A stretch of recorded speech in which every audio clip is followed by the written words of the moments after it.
Hello Federal viewers, welcome to a special interview with Mr. Chandrahasan, who runs the organization named Offer for the welfare of the Sri Lankan Tamil refugees in India.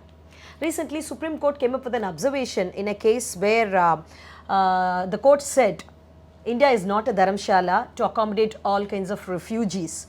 So that case was about a Sri Lankan refugee seeking refuge in India. So I would like to ask you, you have worked with refugees all your life. Since India does not have an exclusive act for the refugees, how they are accommodated here, how their welfare is being taken care? There are countries where they go by the convention and are bound by the convention. There are countries which have their own systems and go by their own system, and India is a country which has its own system. So since the war was over and there were many changes in the governments in Sri Lanka, what is the necessity for a camp in Tamil Nadu? Why do we still have to run the camp for Sri Lankan Tamils? A new government has come in. Everyone is hopeful that there will be a difference in the approach of the new government. I think it takes time for people to get that confidence because they've trusted so many people and things have not worked. So there is that fear. So once people begin to go back and the process of return is strengthened, it will encourage people to have the confidence to go back and settle down. Absence of legislation regarding the refugees has given an open option for the Indian government to declare anyone as an illegal immigrant in India. How do you look at this? As far as the Sri Lankan Tamils are concerned, we have been accommodated from the year 1983. I have not had a case where they have refused to consider the cases of persons who are genuinely seeking asylum or persons who have been displaced and need some assistance. Tamil Nadu has been hosting the refugees from Sri Lanka for so long in a way in which they have been giving more to the refugees than even to their own people. What kind of legal protection refugees have in India?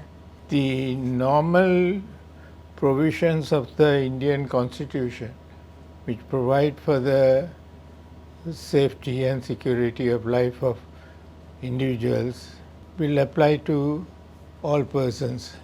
It is not applicable to only Indians. So those provisions are already there and we take advantage of that.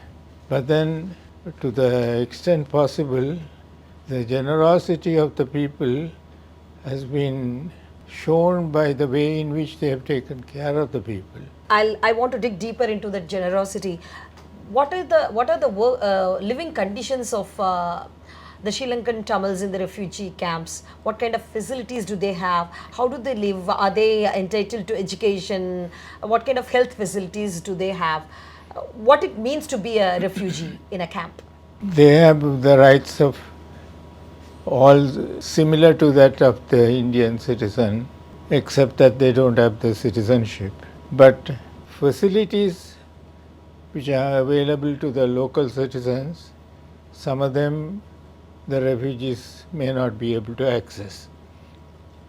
It's a matter of standing in the queue and asking for accommodation. We will normally join the queue at the last, but the people's generosity is such that we will be served first. So you had worked with many refugees, families. You had helped them to get back to Sri Lanka, and some of them they stay back here.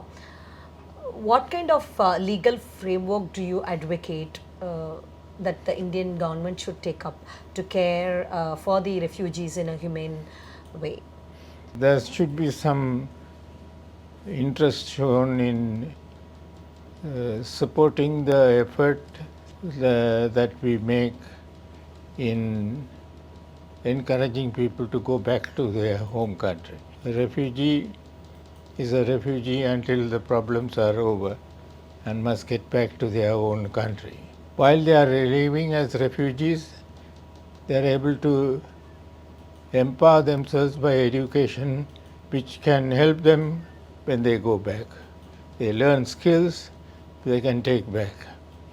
So in other words, you can complement the return process, and the government of India may be considered to assist a process by which refugees can go back to their own country, because that's the ultimate durable solution, and it is good for both countries.